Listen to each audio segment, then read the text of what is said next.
Para mahasiswa yang budiman, setelah Anda menelusuri sejumlah peraturan perundang-undangan tentang lembaga negara dan badan lain yang terkait dengan penegakan hukum di Indonesia, apakah tantangan yang dihadapi oleh bangsa Indonesia pada saat ini?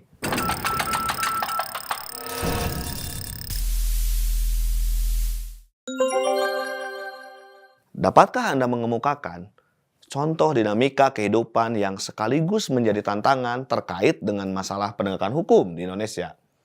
Coba Anda perhatikan sejumlah kasus dan peristiwa yang muncul dalam kehidupan sehari-hari.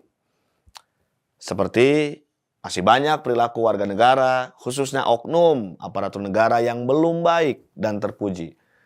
Terbukti masih banyak praktik korupsi, kolusi nepotisme, praktik suap, perilaku premanisme, dan perilaku lain yang tidak terpuji. Kedua, masih ada potensi konflik dan kekerasan sosial yang bermuatan sara, tawuran, pelanggaran HAM, dan sikap etnosentris. Yang ketiga, maraknya kasus-kasus ketidakadilan sosial dan hukum yang belum diselesaikan dan belum ditangani secara tuntas.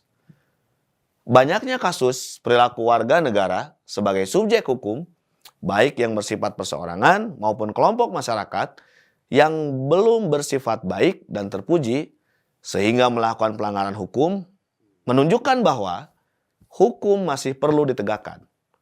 Persoalannya, penegakan hukum di Indonesia dipandang masih lemah. Dalam beberapa kasus, masyarakat dihadapkan pada ketidakpastian hukum. Rasa keadilan masyarakat pun belum sesuai dengan harapan. Sebagian masyarakat bahkan merasakan bahwa aparat penegak hukum sering memperlakukan hukum bagaikan pisau yang tajam ke bawah namun tumpul ke atas. Apabila hal ini terjadi secara terus-menerus, apalagi telah menjadi suatu pembiaran, maka tidak menutup kemungkinan akan terjadi revolusi hukum. Oleh karena itu, tantangan yang dihadapi oleh bangsa Indonesia pada saat ini adalah menghadapi persoalan penegakan hukum di tengah maraknya pelanggaran hukum di segala strata kehidupan masyarakat. Di era globalisasi yang penuh dengan iklim materialisme, banyak tantangan yang dihadapi oleh aparat penegak hukum. Mereka harus memiliki sikap baja, akhlak mulia, dan karakter yang kuat dalam menjalankan tugas. Dalam hal ini, aparat penegak hukum harus kuat dan siap menghadapi cobaan, ujian, berbagai godaan yang dapat berakibat jatuhnya wibawa sebagai penegak hukum.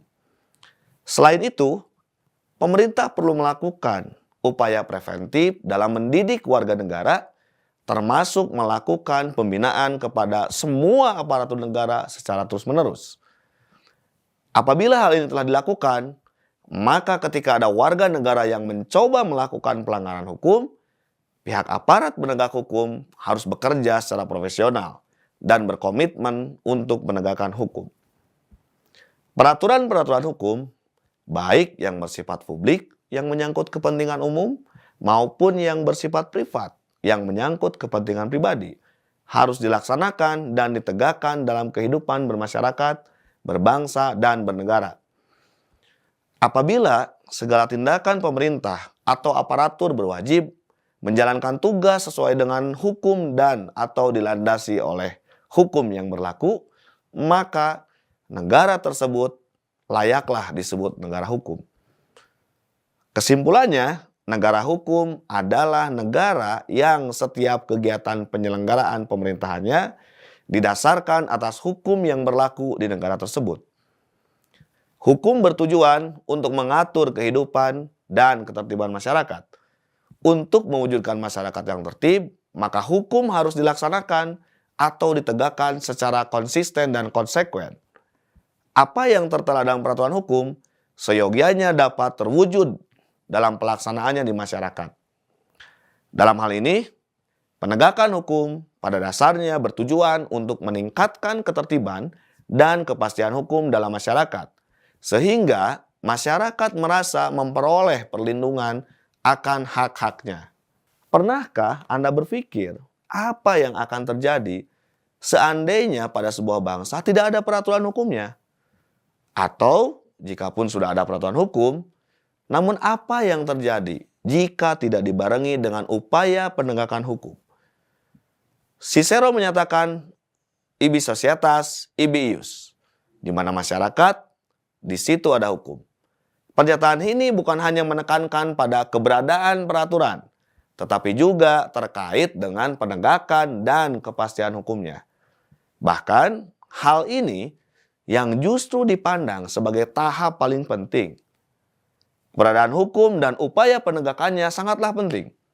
Ketiadaan penegakan hukum, terlebih tidak adanya aturan hukum, akan mengakibatkan kehidupan masyarakat menjadi kacau atau chaos. Inilah yang kemudian menjadi persoalan yang hingga hari ini menghiasi kehidupan hukum di Indonesia. Terdapat setidaknya 6 permasalahan dalam penegakan hukum di Indonesia. Antara lain, pengetahuan hukum, masyarakat, pemahaman hukum masyarakat, ketidakpastian hukum, praktik KKN oleh oknum penegak hukum, profesionalitas penegak hukum, serta konsistensi aturan dan penegakannya. Sejatinya, Indonesia sebagai negara modern yang menganut sistem demokrasi konstitusional telah memiliki sejumlah peraturan perundang-undangan, lembaga-lembaga hukum, badan-badan lainnya, dan aparatur penegak hukum. Namun, demi kepastian hukum untuk memenuhi rasa keadilan masyarakat, upaya penegakan hukum harus selalu dilakukan secara terus-menerus. Penegakan hukum di Indonesia masih menghadapi masalah dan tantangan untuk memenuhi rasa keadilan masyarakat.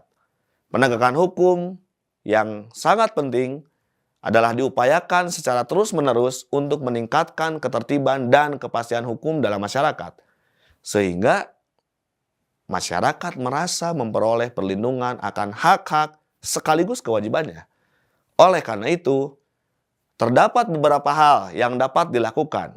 Di antaranya yang pertama, pendidikan untuk meningkatkan kesadaran dan kepatuhan hukum masyarakat. Yang kedua, mendorong adanya kepastian hukum.